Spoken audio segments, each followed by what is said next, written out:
A paz do Senhor a todos. Hoje mais um desafio da Escola Bíblica Dominical, 13 de dezembro de 2020. E a nossa lição de hoje foi a de número 11, que traz por título A Teologia de Eliú, o sofrimento é uma correção divina. Então hoje nós vamos falar sobre Eliú, mais um dos amigos de Jó, que aparece no contexto histórico do servo Jó, que a pergunta é uma pergunta reflexiva, em que nós podemos refletir se o sofrimento é uma correção divina. Entre linhas, eu já vou adiantando que depende, conforme nós olhamos e vemos e conforme nós verificamos o proceder de Deus na vida de cada pessoa, no patamar da sua situação, se esta pessoa ela vem tendo um sofrimento por consequências do seu pecado, porque possivelmente ela sabe exatamente do que está acontecendo, ou uma provação. Porém, não nos dá o direito de nos acusar e nem de deduzir algo errado em alguém, porque nós não conhecemos a intimidade, a integridade de cada pessoa, porque essa não é a competência humana e sim divina. Portanto, Eliú veio para também fazer acusações do seu amigo Jó, entre aspas, como os demais amigos que já tinham contestado o sofrimento de Jó como uma situação em pecado. Porém, nós vemos aqui que Jó continuava sofrendo, porém continuava íntegro e fiel ao Senhor. E a lição no tópico 1 começa sobre o sofrimento como uma forma de revelar Deus, né? Deus é soberano, e o discurso de Eliú era que Jó precisava reconhecer que algo errado existia nele por causa do sofrimento intenso, por causa das suas dores, do seu desprezo, da sua angústia, da sua vida deplorável no momento. Então ele não cria na inocência de Jó. Então ele colocou para Jó que ele era o mais entendido, apesar de ser o mais novo dos demais amigos de Jó, mas ele entendia melhor das coisas, ele entendia melhor de Deus, e realmente pelo discurso de Eliú, ele realmente era mais entendido. Na época, a tradição era que os mais velhos eram mais sábios, mas Eliú, ele quebrou esse protocolo e disse que a sabedoria não vinha da idade, não vinha da experiência, e sim vinha de uma forma que de uma tradição que talvez ele teve mais privilégio, teve mais oportunidade, estudou melhor, ele já veio de uma linhagem tradicional, e ele se sentiu naquele momento mais sábio do que os demais, que ele era a pessoa certa para convencer Jó de que realmente ele estava em pecado, que algo de errado tinha nele e que ele precisava se render ao pecado. Mas nós sabemos que Jó, ele continuou íntegro porque ele tinha certeza da sua inocência. Então Eliú, portanto, ao ver Jó no seu lamento, nas suas dificuldades, ele se sentiu no direito de se irar contra Jó. Porém, Eliú, ele tinha conhecimento da soberania de Deus, mas ele não tinha conhecimento do porquê Deus estava provando Jó. Então ele não entendia, não entendeu e continuou achando, crendo que Jó precisaria se confessar a Deus, para que Deus então mandasse um anjo, para que Deus usasse um anjo naquele momento e perdoasse Jó e pudesse dizer para Jó o que ele deveria fazer para que ele pudesse sair daquele sofrimento. Então nós vemos aí a prepotência de Eliú, querendo saber mais do que todos e até sugerindo a forma em que Deus poderia resolver o problema. Portanto, nós vemos aqui que no tópico 2, o sofrimento como meio de revelação, a justiça e a soberania de Deus. Então nós vemos aqui, no segundo tópico, que Deus é soberano, onipotente, onisciente, onipresente. Ele é o único que conhece os nossos pensamentos, Ele é o único que está conosco, Ele é o único que sabe de todas as coisas, Ele é inquestionável, Ele não é incomparável, não se compara com nada e Ele não negocia as suas soberania com ninguém e com nada. Deus está sempre acima de todos e de tudo. E nós vemos que a justiça de Deus ela é demonstrada conforme a sua vontade.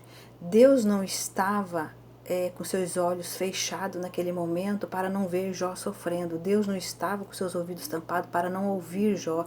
E Deus não estava com os braços encruzados para não socorrer Jó. Não, Deus estava apenas em silêncio. Deus apenas estava em um momento de provar a fé do seu filho, porque era um projeto de provar a fé de um homem pecador, íntegro, fiel a Deus, mostrando que é possível o homem ser fiel, é possível um homem ser íntegro, é possível um homem ser honesto, é possível um homem não pecar contra Deus, mesmo sendo na qualidade de pecador. Por que que Jesus foi 100% homem? Para entender melhor a humanidade, para entender melhor as fraquezas e sofrimento, para que ele pudesse morrer na cruz e nós pudéssemos então alcançar as misericórdias do Senhor.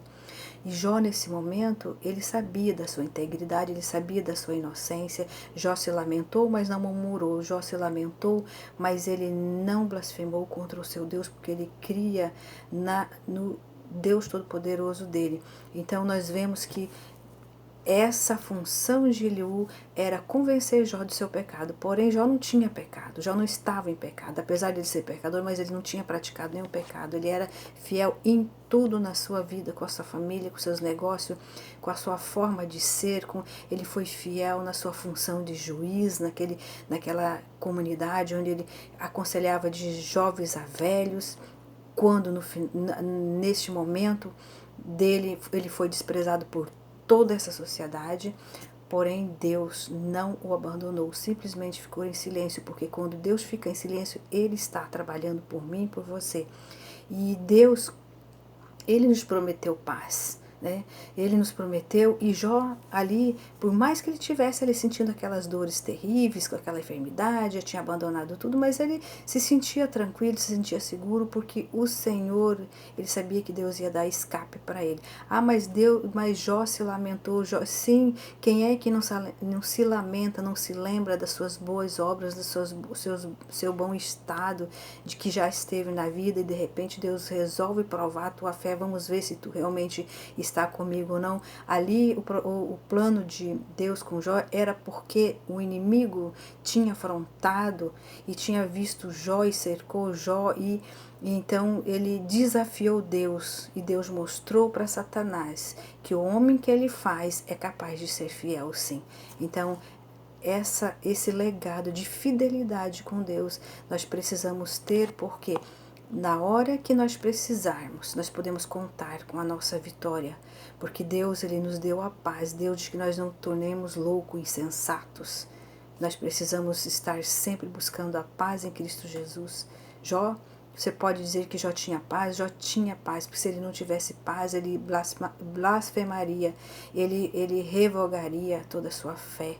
Portanto, Jó não abriu mão, continuou com a sua fé íntegra diante do Senhor. E no terceiro tópico, nós vemos que o sofrimento como um instrumento pedagógico de Deus. Sim, Deus pode corrigir o filho que Ele ama, Deus pode corrigir, porque quando nós pecamos e nós pedimos perdão ao Senhor, Ele nos perdoa, Ele joga nossos pecados no mar do esquecimento e já não se lembra mais, porém Ele nos dá uma condição para que nós não viemos mais a praticar os mesmos erros, as mesmas coisas, que nós possamos nos corrigir, nós possamos vigiar. Então a mensagem é que Deus, Ele pode sim corrigir, pode sim ser uma forma de nos educar, de nos disciplinar de acordo com a vontade dEle, de acordo com a palavra do Senhor Jesus Cristo. É difícil, mas não é impossível.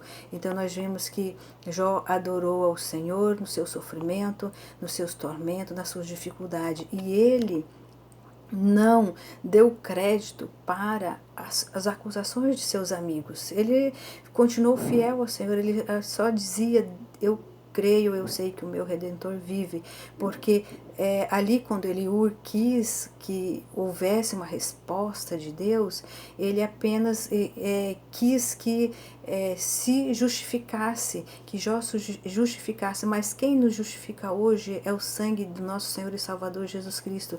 E nós sabemos que a salvação das nossas vidas, a nossa paz, né, a nossa certeza da nossa fidelidade estão com aqueles que seguem o Senhor Jesus, estão com aqueles que abraçam a palavra do Senhor, que se converte dos seus maus caminhos, que tem sido íntegro diante de Deus. Então, essa é a segurança que nós temos diante de Deus, porque o Senhor, ele sim corrige, e o Senhor sim nos prometeu a paz, né?